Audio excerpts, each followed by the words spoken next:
Vasectomy को पुरुष नसबंदी भी कहा जाता है या वैवाहिक जोड़ों में गर्भ नियंत्रण के लिए की जाती है। इस प्रक्रिया में पुरुष के वास डिफरेंस यानी वह नली जो शुक्राणु ले जाती है को सील कर दिया जाता है या फिर काट दिया जाता है।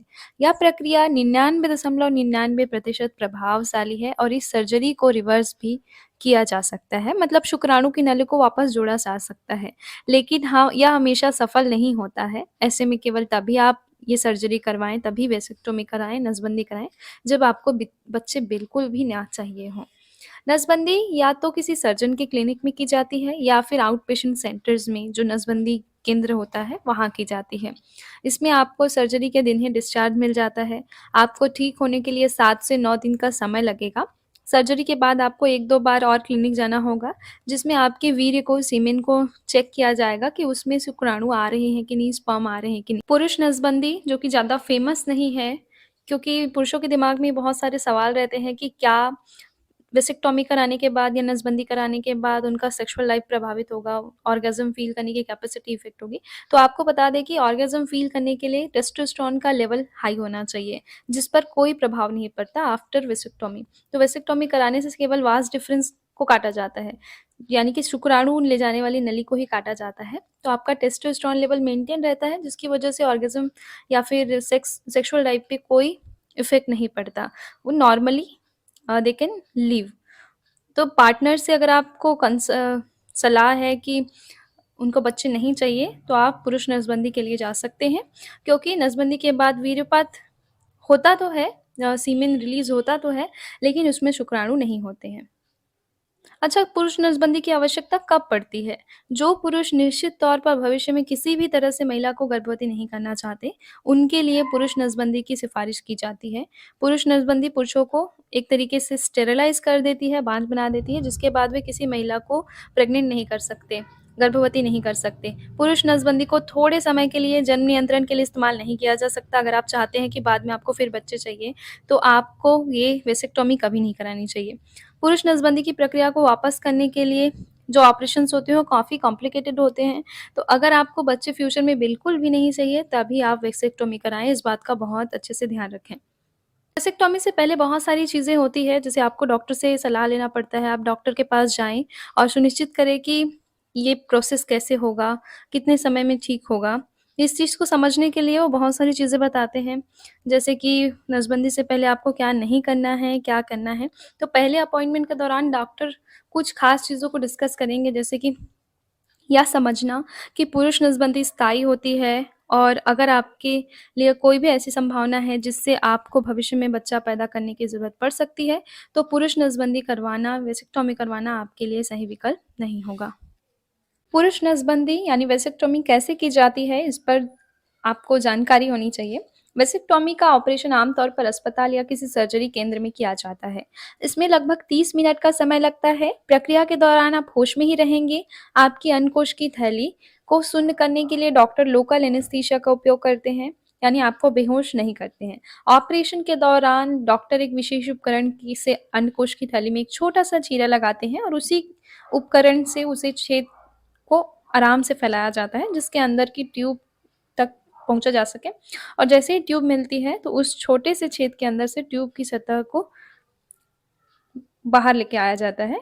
अलग अलग डॉक्टर अलग अलग तकनीकों का इस्तेमाल कर सकते हैं, लेकिन सभी तकनीकों में ट्यूब में कट लगाकर उसके दोनों सिरों को बंद कर दिया जाता है और अलग अलग ही छोड़ दिया जाता है। दूसरी ट्यूब को इसी तरीके से, आपको पता है ना, शुक्राणु ले जाने वाली 2 नलियाँ होती हैं, तो दोनों ट्यूब को काटना पड़ता है, दोनों वृषण से जाने वाली नलियों को काटना पड़ता है। तो दूसरी ट्यूब में भी वही प्रोसेस दोहराया जाएगा और इसी छेद के अंदर से उसको भी बंद किया जाता है। इस तकनीक में बहुत ही कम मात्रा में खून बहता है। कट को बंद करने के लिए किसी प्रकार के टाँके आदि की आवश्यकता नहीं होती है। यह कट जल्दी ही ठीक हो जाता है और निशान भी इसमें नहीं बनता। कुछ लोगों में नो स्कैल्पल वेसेक्टॉमी नामक प्रक्रिया का इस्तेमाल किया जाता है, जिसका मतलब होता है कि बिना छुरी के की जाने वाली पुरुष नसबंदी। इस प्रक्रिया में किसी कट के बजाय एक छोटा सा छेद बस किया जाता है। तो ये प्रक्रिया और ज़्यादा रिकवरी वाली होती है और ज़्यादा ईज़ी हो जाती है। नसबंदी के बाद बहुत सारी सावधानियाँ भी रखनी पड़ती हैं। तो इस प्रक्रिया के दौरान साधारण रूप से आपके अंडकोश की थैली में थोड़ी सूजन, निशान, दर्द या अन्य तकलीफ जैसी समस्या हो सकती है कुछ समय के लिए।